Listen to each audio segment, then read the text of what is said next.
Very good that we're all gathering together for what is very much a preliminary ice-breaking meeting between School of Arts and Centre for Less Good Idea.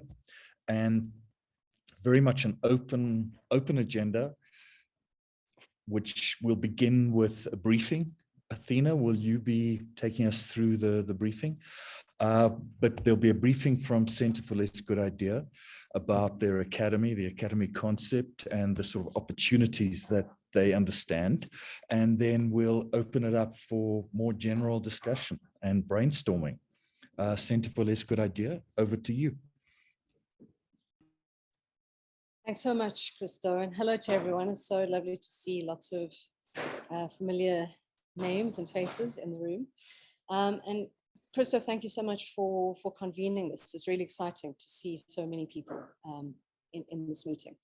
So as Christo said, and as per my original email, this is really just a moment to reach out to hopefully create a bridge and across that bridge to see what might be possible, what flow might be possible between our two spaces. So for those of you that don't know me, I'm Athena Mazarakis. I'm the momenteur of the WSOA Academy at the Centre for the Less Good Idea. And just want to spend a little bit of time fleshing out what that is. So for those that might not know, the Centre for the Less Good Idea was founded by William Kentridge and Bronwyn Lace, who's in the room. So if you look at the Centre for the Less Good Idea, there's Bronwyn there, who's in Vienna right now. And Bronwyn, please feel free to interject at any moment in this briefing. So the centre was founded in 2016 by William Kentridge and Bronwyn Lace, and it emerged as an incubative space here in Maboneng, Johannesburg, a space for the development, the thinking through work as a collaborative interdisciplinary space.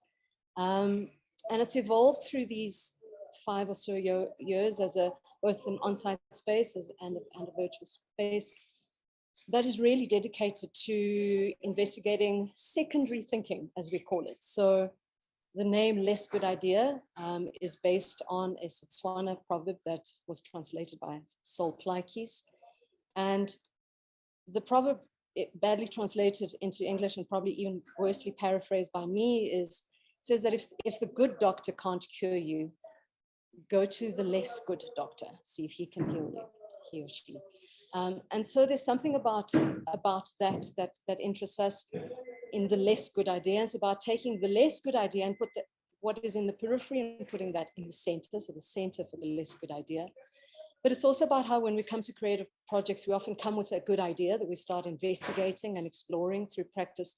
And in that exploration, we start to notice some cracks, and through those cracks, something else emerges. And it's that something else that the centre is really interested in, that secondary thinking when the first idea collapses, what then emerges.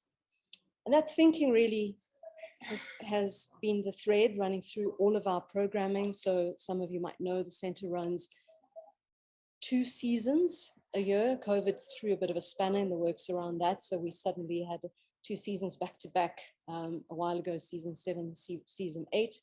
We also have a for once program. So that might be one work that is incubated here at the centre. And just back to the seasons, those are times where we approach curators to bring together, to invite artists from across disciplines into the space and to think and work and play together to create short format works. Through this process of the seasons and the for onces, and also our in conversation works where we've invited people to largely be in conversation with William Kentridge, but we're hoping to open that out coming up soon. We've identified that there's been a lot of learning that's happened across programs.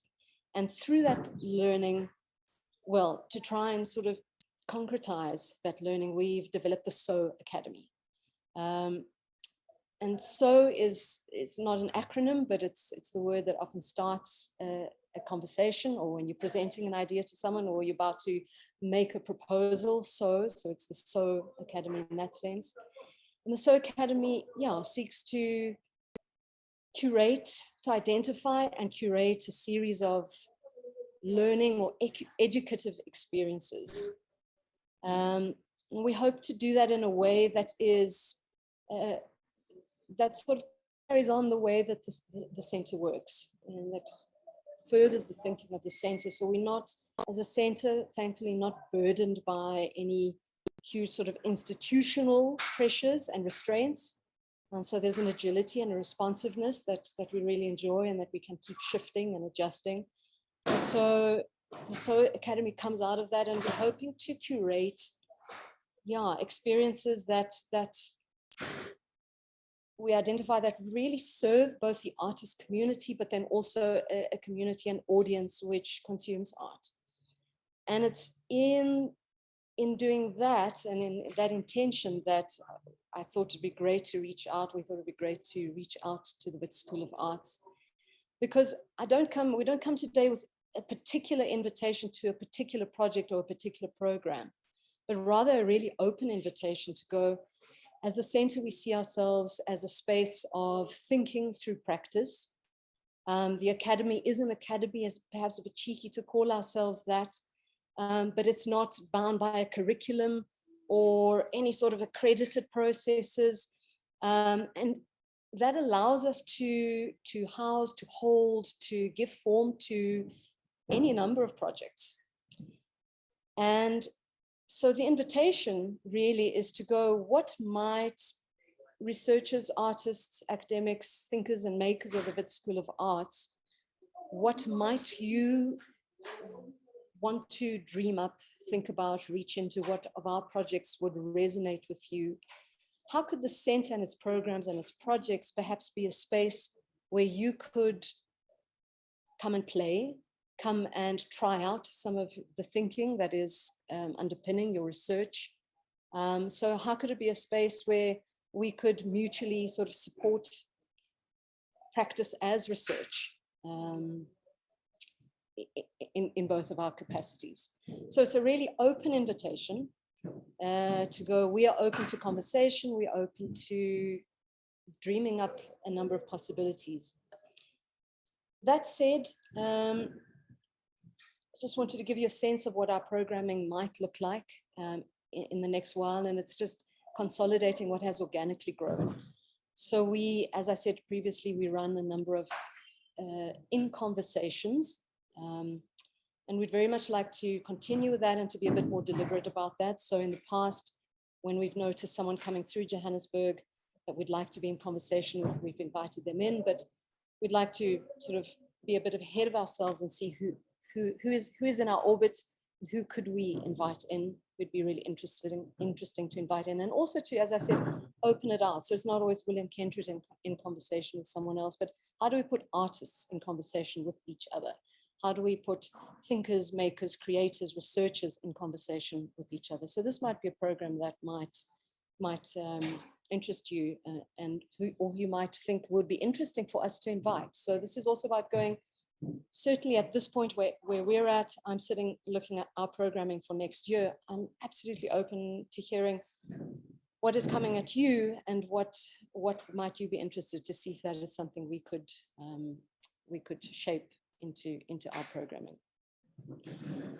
So we've got our in conversations. We also have workshop processes, and those are largely based or aimed, directed at artists themselves at all stages of their career. So we're really looking at not only at emerging artists, but established artists, and we're really interested in the intergenerational conversation.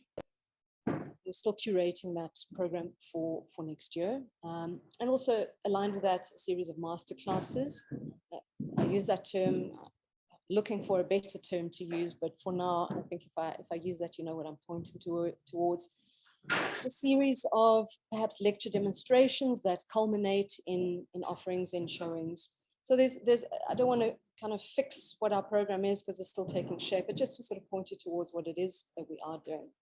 But also just to remind you that I think one thing that Bronwyn has been so critical and wise and insightful about is how accurately, we have documented everything that has happened in the season, all of the, in the center, all of the seasons, all of the conversations. And we've been really committed to keeping our website current as an archive that is accessible to everyone with that work. And so I'd also like to make the invitation that that website becomes a resource that you might want to point students towards, or that you might yourself want to manage as an archive, as a research resource. So just to flag that. And yeah, also just to think about and make the invitation and to drop the seed in your mind. If there is any intersection between any of the work you do with your students in terms of the curricula that you might see there's an intersection point with us, our doors are open. We are open to having people sit in on rehearsals, a sort of drop-in process perhaps, where people pop in and see what's happening in seasons.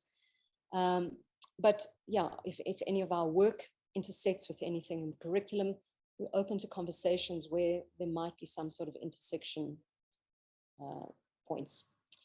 So those are sort of the areas that I've identified as possible meeting points, possible moments of flow between us. But really, the point of collaborative projects is that I'm sure in this room there are many more exciting ideas and opportunities, and it's about listening to what those might be, and just as an initial conversation to go, what might be the possibilities. So I see Bronwyn nodding, and I think, Bron, if there's anything you'd like to add before we open to other voices, just from the center's perspective.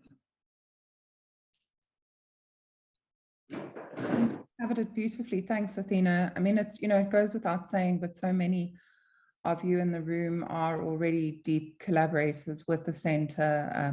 Tegan was seminal to our second season and remains in a deep project with us now. Christo, Neka, you've just been with us with the extension of the Long Minute project. So, I mean, it's the relationship is there, and I don't even think it's about finding a formal relationship, because the center also is aware of how I think lucky we are in that we're able to sort of maintain a kind of a lightness of being, and not be weighted by heavy sort of administrative or bureaucratic processes that might support and supplement other larger institutions. And that's what we aim to do. So I think we want to sort of see if we can keep that balance, but at the same time, just very clearly say, how can we continue to leverage off of these opportunities, identify the possibilities with each other, and make known what it is that we're working on, and what those things might be, both for faculty, I think also, really having yourselves as makers and artists know that the space is there, and it may well be a space in which you can be producing.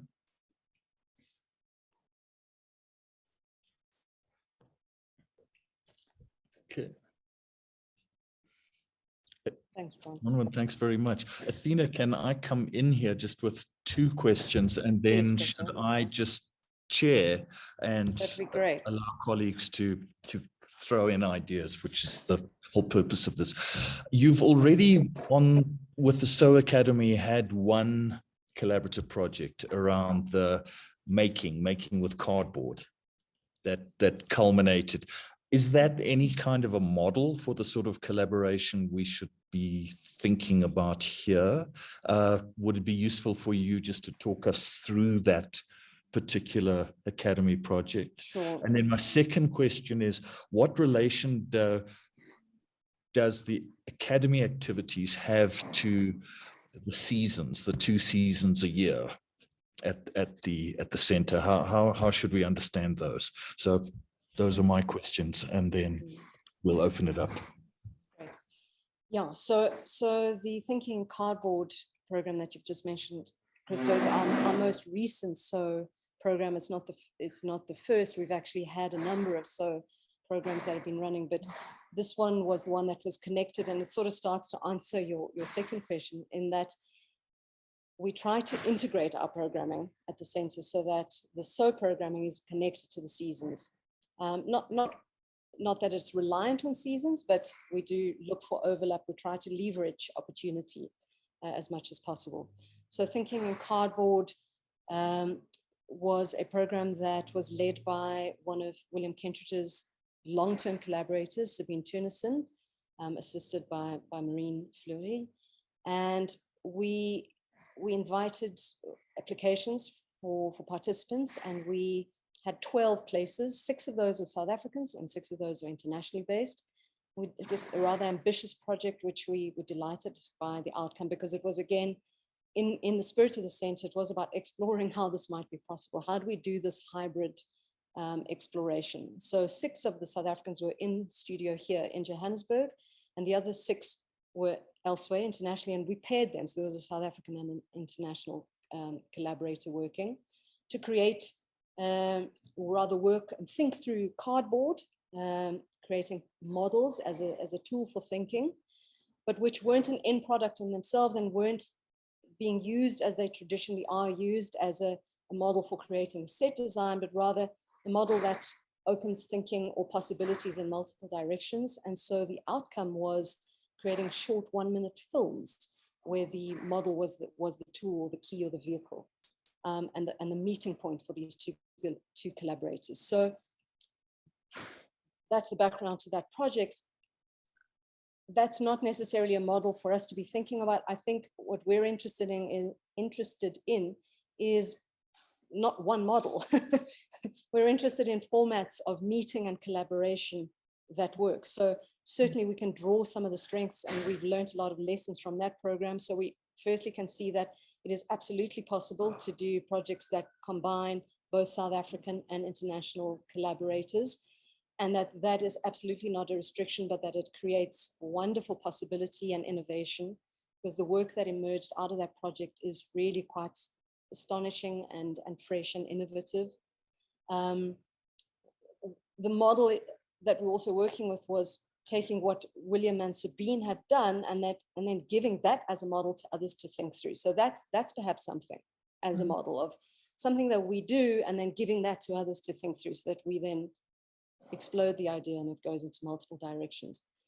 But no, that's not a model. I think we're interested in all manner of exchanges, interactions, collaborations. So it doesn't have to be an on-site collaboration. It might be that we have a season, and as Bronwyn was saying, we might invite in some of the WSOA faculty as researchers, as makers, as thinkers, as doers, to continue that, or in our workshop processes or master classes, that those are some of the people that are leading or participating in those processes. So we're absolutely open in terms of, we're not proposing one particular model. And I think, and Bron can help me, I'm fairly new to the role, so Bronwyn might be able to answer your second question a bit more fully than I am. But SO exists independently with projects through the year, but we also try to find meeting points and intersection points with who is involved in the season and how can we leverage that to create a SO moment as well. Yeah, exactly. Yeah, the season becomes an enormously fruitful testing ground for those learning, and similarly, those that are making in the season then have an opportunity with the mentees and the SO participants it's just mutually beneficial to all be, there's a kind of an activity, and it becomes a deeply collaborative and cross-disciplinary activity. There's a particular energy and openness in the learning and making that's happening simultaneously. So we do like to pair them, but we tend to do the season workshops at a different time to the learning workshops, so that they have their own breathing space. and then we sort of find these the more critical moments where they dovetail. You're on mute. Damn. Okay. Let me chair just so that we can have the discussion. Please put hands up or just drop a question into chat if you prefer. Tegan, I see, has in chat saying that she has some notes and ideas. Let's start with Tegan, who of course has a long association with the center and of course is a colleague in the School of Arts. And then Nika will follow with your thoughts. Tegan, over to you. Thanks. One of the things that Athena said early on about a kind of pedagogic conversation, what it potentially means to connect us and what it also means to teach and learn within the kind of creative research space. It reminded me, so the Ellipsis Journal, which is a school journal, which I'm editor-in-chief of, one of the board members, Vulindela in PE, Nelson Mandela University, was quite interested in the prospects of how the journal itself can start becoming a place to do pedagogic exchange, like teaching, especially since we've all kind of moved into an online space. How do we understand those spaces in different ways? And I suppose, Athena, this is in response to the fact that you were saying that the Center and also the SOA Academy have been working really hard to document and make available all its work as resources. And I think, it's more like just a pin to say, like, this is a question I'd really like to answer or ask across maybe in the Ellipsis Journal, and maybe there's an opportunity going forward. In the next issue, we have a current issue with Hudia and Catalina, but maybe a next issue might be an invitation to the SOA Academy to produce an issue that looks at kind of a pedagogic exchange online in different kinds of ways, or what that means. So that's more like a pin there, which I'd love to bring back up in the future. And then I have notes. The other thing that I wanted to say is that I am here representing the Digital Arts Department. So Kieran couldn't make it today, and he was very keen on understanding what the prospects were for the Digital Arts Department. And I think also because Kieran sits between a kind of performance history and a new digital art space, and I think the understanding better what that could mean in both directions for us is really crucial. I think, especially now that everything's online, and I think everybody feels the same way, that everyone's quite sort of insular, so it's quite hard to kind of open that space up with students at the moment. But it might be nice if even the SOA Academy can think about the Digital Arts Department and potentially what it can offer in terms of skill sets and students in animation, gaming, interactive media, various interactive storytelling mechanisms. So that's just saying that. And then the other thing, this is more personal. So I have been in kind of like vague conversation with Nhlanhla on a project that he's been working with me on, and we've sent a number of emails that have kind of gone very quiet. But I have funding from the French Institute. Really want to know how much, but I'm very happy to support the project. But early in the year, we were meant to present the project at the University of African Futures with Oli Motegay in Nantes at the Le Unique. And it's a project called the School for Vernacular Algorithms. And basically what it does is it brings the question of rhythm and mathematics in dance. And Nhlanhla was looking at that from children's songs and what children learn kind of on the street. And Pelisiwe Dube, who's a Zulu beadworker, Shebe beadworker, and myself kind of beginning to unpack rhythm and mathematics in different things. And we put together a program, which we're unfortunately not able to offer because of the pandemic in France last year. And we're very keen to do it here. And we'd like to invite the code teacher, the French code teacher, to come. I would love to do that and find a way to link us all together, but maybe a separate email after this. Yeah. Great, thanks, Tegan. Sure. Yeah, lots there. So firstly, on the ellipsis point, I think that would be wonderful. That's something we've been looking to do, is to write and document also about our work. So that sort of invitation would be wonderful. We also have a number of curators. So our most recent curator, Hongile Lechohezulu, who also writes academically and has expressed interest in actually writing about her experience of curating the season to me. So that would be really wonderful. And we could have a number of voices from the center contributing to that. So that's something that we'd be very much interested in. That's great. And then thank you for sort of representing Kieran and digital arts and interactive media. So that's a conversation absolutely that we would like to take forward for us to think about, also to see what the exchange or what the possibilities might be. I mean, as you know, we have in previous seasons worked with interactive media, with virtual reality. So that's something that might continue, but particularly in a SO academy perspective, that would be interesting. We have done some work with sound, but that's something would be great to continue with. So I'd love to connect with Kieran about that. And then yes, please, let's talk more about your project with Nklanhla. Let's see where that goes. Bronwyn, anything to add there? No, that's great. Thanks. Yeah, I think a special meeting to understand fully what the potentials of the School of Vernacular, Vernacular algorithms. Algorithm.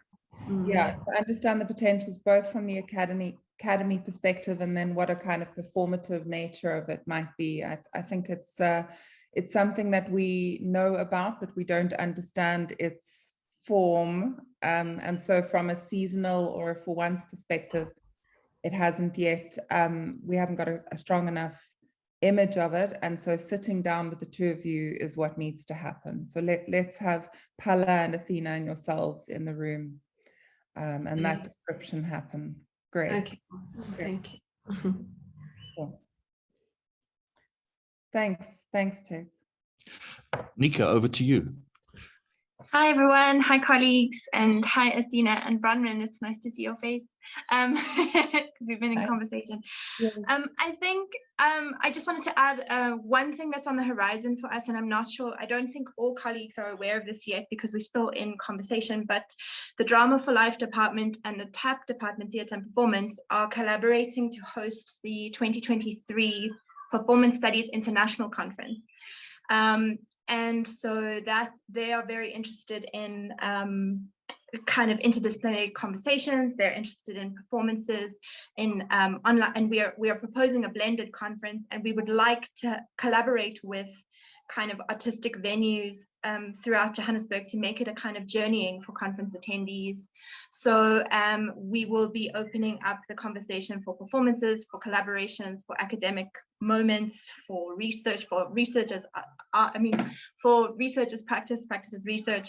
And it's a much bigger conversation for 2023, but as we are planning, it might be good to have a conversation with the Centre and the SO Academy in particular to see how we might want to collaborate there on, and it's quite a large, it's one of the two largest performance studies conferences that happens internationally, and we won the proposal.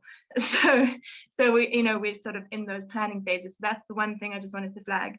And the other thing that I was thinking about is, and I'm really excited that you're opening up to faculty and to students, because I think there are so many researchers and makers who are doing their PhDs, who are, or master's projects, who are faculty, who are doing creative projects. And I think it's an excellent kind of opening or invitation. So thank you for that. But also just to say that that we sometimes as departments, even though we want to be really interdisciplinary, sometimes we are, when we want to be interdisciplinary with the students in particular, sometimes we are stopped by the logistics of the timetable, or things that we want to put in play but we can't. So for example, Tegan speaking about digital arts and the use of animation and the kind of performative capacity of digital arts, and we have a whole bunch of students who are ready to be the voices for the animations and and perform and do those interactions. So but we often find it kind of challenging in the university space. So I think it would be great to perhaps use this opportunity to collaborate with you on a more interdisciplinary scale, both as faculty and as kind of students. And I know that our students will continue to be ready audience members for all of your seasons, but it would be great to kind of go, okay, at a postgrad level or even at an undergrad level, where there are potential intersections, how can we feed into the SOA Academy? And one example was what we've kind of recently done with the Center and Theatre and Performance, where we took some directing students who had done a kind of long minute of their own during COVID last year and extended that project through the Center of the Less Good Idea. So just throwing some of those things out there and garnering support. Thank you very much. Thanks, Very Nick. much, Thanks for Nika. throwing them out. Great Yeah, ideas. we catch them. Yeah. Yeah, thank you. Okay, let's move on to the next. I just want to raise a question that Brett has put into the chat. I think it's a useful one. It's a question to Athena and Bronwyn. Do you see the audience for the SOA Academy as distinct from the audience for your seasons and related events at the center? And is there anything specific that the SOA Academy participants would be looking for that we should foreground in our thinking from the school side, from the School of Arts side? Yeah, it's an interesting question, because I actually haven't been thinking much about a SOA audience. I'm much more concerned about who the SOA participants are at this point, because it is about harnessing those learning opportunities that we've so been enjoying over the last 5 years in the making. And so, you know, going back to Nika's points is also just to echo them, is to say that we're wanting to expand and resonate those to more artists and to students, and to give kind of all levels of making these interdisciplinary and collaborative opportunities where the center is not weighted by logistical timetable issues. So you can actually be in a space of experimenting in a cross-disciplinary way, and in a project like that. But I imagine that when there are outcomes from the Academy, as we've seen, the audience is much the same. And the growth of our audience is something that we are working on through different strategies, both our online streaming and our social media platforms, and different kind of marketing strategies. But our live audience, which we were fairly interested in sort of seeing post the height of the pandemic, and now in our 7th and 8th season, it was a good test for us to see, would people feel secure enough coming out in number again? And I think the 7th season saw a fairly good turnout. We obviously had to also cap it. The 8th season, less so, but again, the rooms were fairly small. I think that that live performance is generally in South Africa really struggling to see people coming through in a kind of encouraging way, and even online live streamed performances are not really being attended. You know, people might watch it post the moment, but who knows how closely they're really seeing it and how much real attention they're giving it. There's so much to distract you whilst you watch a YouTube sort of recording of a performance. It's something that I'm deeply concerned about myself, because I see how much we and the artists put into these performances, and I know how significant they are in terms of how they can potentially shift us as individuals, and as groups of people. And I don't know how far they get to resonate. So that is audience is a real question and crisis that I would love to tackle, and I would love to be thinking about between institutions too, audience for the arts generally. Thanks very much, Bronwyn. Just before I see Tegan, do you have another point? I just wanted to pick up on the question from Hamish Neal from Drama for Life. He asks, are there set regular dates for the various seasons and teaching and creating workshops? So yes, there will be. We're going to finalize our programming by the end of the year, so we'll have a schedule in place, for next year. It's not yet available. Okay, coming up soon. Tegan, did you want to speak? Yeah, so it's actually just sort of expanding on that a little bit, the idea of the courses and the programs and the timing. So in my experience of having done kind of cross-department and cross-faculty work between students, is that, and I'm almost thinking of the SOA Academy as, also like another entity that needs planning, is that generally, as you know, Athena, because you used to work here, the planning for course programming happens in this time. So between sort of end of the year and the beginning of before February. And there are a lot of programs I know, and I'm not entirely sure of all of their details, but definitely in the digital arts department, that are like open programs or projects that have a few weeks which something can happen in, or that, so for instance, what Nika was saying about the potentials for the performance students working with animators, understanding when those performance students need to become available, and when the animation students will have their work ready for voiceovers or for that kind of thinking, is really important in terms of like course planning, and generally a lot of the work tends to happen in the second semester, knowing that the sort of first part of the year is used for that planning. And I think if we are going to look at like quite active course interaction, it's worthwhile the different departments coming forward with the programs that they have openness in them, and how that can then be kind of led into a kind of a collaborative conversation. So for instance, years ago, Christo and I used to run a program between the engineering department, fourth year engineering students, master's students, and music students, and it was basically like an end of year project. So there was a fair amount of planning that used to happen in the second semester, and then it was like an exam project that they work on together collaboratively, and it was like completely wild and crazy. But there was also a way that the music students were rated and scored, because in the end they need to be evaluated. The engineering students were evaluated and the master students evaluated, and that was very different from each side, which was totally okay, but it was about getting that timing right, and so that the students can, the students who are quite fatigued actually can sort of feel that they participating not only for their own professional development but also for their marks. Yeah.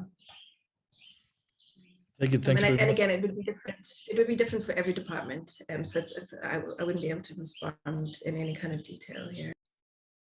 Thanks. I think Tegan has raised a very important point about the timing in the academic calendar, and that there are optimum periods for collaboration, creative collaboration by students, and that ideally, if this is going to happen productively between certainly our school and the academy, we need to look at identifying where there is overlap in those timeframes.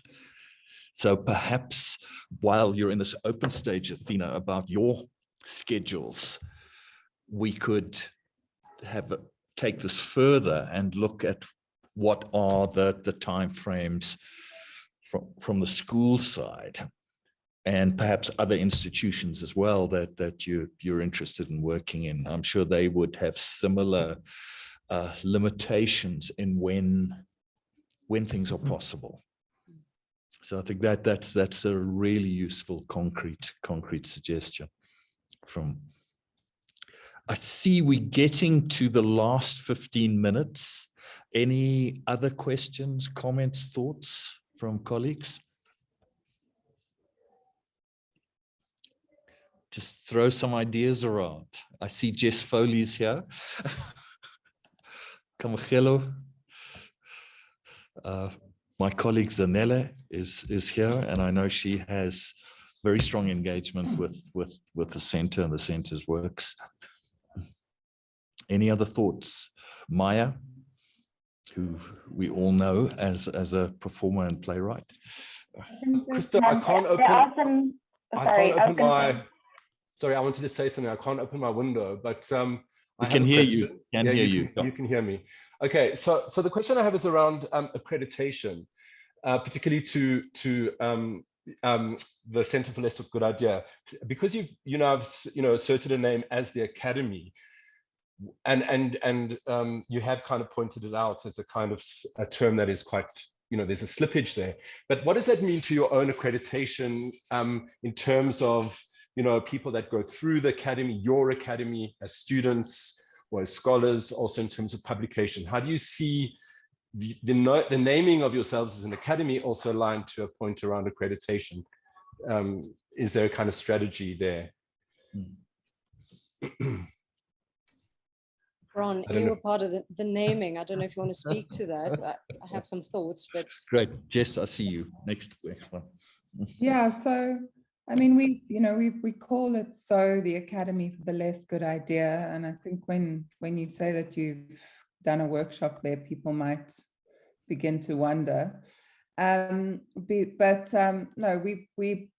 we're not particularly interested in going through a process of becoming accredited or getting CETA accreditation, because we don't have that capacity as a small and relatively modest organization, but also because I don't think it's our nature. I think what we celebrate about the center up until this point is that we've not been about that, and so the workshops and the mentorships that we offer are short term, and I guess that's why we would be in a kind of a conversation with yourselves, because that's why we would be a sort of a supplement, a moment where something can be tested, where the short form could be developed, where a seed can be incubated, always with the knowledge that what is made at the center belongs to the artists that make it, and they can go on to continue developing and creating the long form. And yeah, so at this stage of our lives, we don't have a plan to sort of accredit or have any of that in our plans. Thanks very much. I see Jess Foley is got her hand up. Hi, everybody. My question is really around the research aspect from the perspective of the academic, because so much focus is on the student and the student practice and things like that. But many of us are researchers as well, busy with PhDs, especially in the form of practice as research. So my question is around what are, I don't want to say parameters, because you don't really position your space as a space of one with parameters, but so for example, what are the parameters around play as a researcher? So if there's a particular project that I'm working on as part of my PhD, and I'm interested in testing it, as the term that you've used, at the center, what is the expectation from the center from me, or are there no expectations, or is it a case where I should put a proposal forward and send that through. So could you just elaborate a little bit on that for me? Thanks. Yeah, I think it's about how part of this is to kind of put faces together and to be able to say, come and chat to us. So not even having to put a formal proposal together, but to go, this is what I'd like to test. And then for us to see what's happening in our space at that moment. Is there some kind of intersecting point? Are one of our programs happening where you could actually seamlessly slot in, or is there something we could sort of construct? So there's no kind of model answer to that either, Jess. I'm afraid it's about, let's see what is possible. I know it sounds a bit vague, but there's no procedure per se. Okay, great, So thanks. Perhaps what can kind of help a little bit is to understand before the academy and before we understood that we wanted to have as an arm at the center, when we came to a way of building a season, we decided that we would select lead artists for each season. So we would choose artists from different disciplines who we had noticed as a kind of core team at the center. Initially myself and William as the founders and people who were sort of conceptualizing what a space for interdisciplinary collaborative arts located in Johannesburg might look like, and then with different colleagues joining us in that. So we would choose different people, and we would choose them because we were interested in their practice. We'd noticed they were interested in working collaboratively. They worked outside of their disciplines as well as within it. And then we would give them the role of choosing the artists they wanted to work with. So we wouldn't control who they would invite. And in turn, the people they invite have a kind of autonomy of making what they want to make within a season. And so in a certain amount of time, in a 6-month build, there's a kind of enough flexibility and free space to play and identify what the project is. Of course, at a certain point, you have to stop because otherwise it's infinite. And you have to say, all right, these are the projects identified. It's interesting because that you would think is a space for conflict and collapse, and those things happen. But generally, the room finds its kind of equilibrium, and there are, there are projects that lose, and there are projects that form.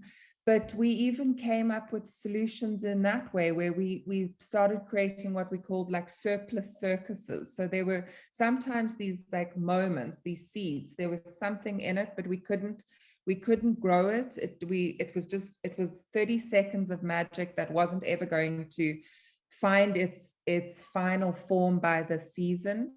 So it was part of the surplus circus, and it was allowed to be 30 seconds on stage in and amongst a whole selection of other short moments. And those things just in that little life and in that moment are kind of evidence enough for the artist to work with, because the other thing that the center brings is high quality production, lighting and sound and photography and writers and and so that, and those things are significant. Most artists don't have access to that. In fact, I think very few of us do. And when you have your ideas manifest outside of you in that way, you have a kind of an evidence that the idea works or it doesn't. And so that's, I think, what we're seeking to continue to share, even in the academy format. And so it's a dialogue. Okay, great, thanks. Okay, Jess, thank you. I see we're into our last 5 minutes, so can we just speak about taking this further? And this has been incredibly valuable and very exciting sharing of ideas, and I think very importantly for colleagues to hear about how the center operates and the ideas underlying collaboration, creative collaboration in the center. Can we look at how to take this further? And picking up on Tegan's point, maybe one way would be for a further meeting involving the departments who are actively interested in exploring collaborations with the Academy for next year, to meet with Athena and to look at the timeframes and when there could be synergies between the sort of timeframes you're thinking about for next year and the timeframes that we have to work with on our side. Would that be one way to take this further? Yeah, absolutely, Christo. From us, that would be great. But then, and then also in that meeting to go, well, what is that thing? So there's this moment for the synergy, but what is the synergy? What is Yes. Yeah. What do we construct? What do we create? What is it that we need? So that Okay, would be, so that'd be super. Yeah. could I suggest that? And then just for the heads of departments or representatives of departments to set up a meeting. I'm also happy to set up that meeting if that will help. So that's at the level of student engagement together with our curriculum and our teaching. But it seems to me at the level of colleagues, like Jess's question, they should just approach you informally with ideas for their own research, their own outcomes. I think that's it. The invitation is there for dialogue. My email, I think it is on the email thread, but I'll also pop it in the chat as we speak. So you're welcome to drop me an email or drop me a call. I'll give you both. Okay. And then just to remind everybody, there's Athena's address for making contact. And just to remind everybody, there is an ARA podcast with Bronwyn, where she talks at greater length about the center and the lessons and what has been done, the philosophy. I think it's a really fascinating conversation that's part of the ARA podcast series. So I encourage you to, if you want to know more, to listen in on that. That's Arts Research Africa podcasts on any of your favorite platforms. So Athena, I'll stay in touch with you and the heads of departments about a more formal meeting to look at timeframes and actually what could be happening in those timeframes. And otherwise we will we'll share your email around, and for colleagues like Jess who want to explore individual practice outcomes together with the center to approach that in that informal manner. Thank you, Christo. All right. Thank you for bringing us together, and thank you all for being here and for your openness and willingness to engage and collaborate. Thank you. Great. Thanks, everybody. And let's take this further. Yeah, wonderful. Thank you. All right.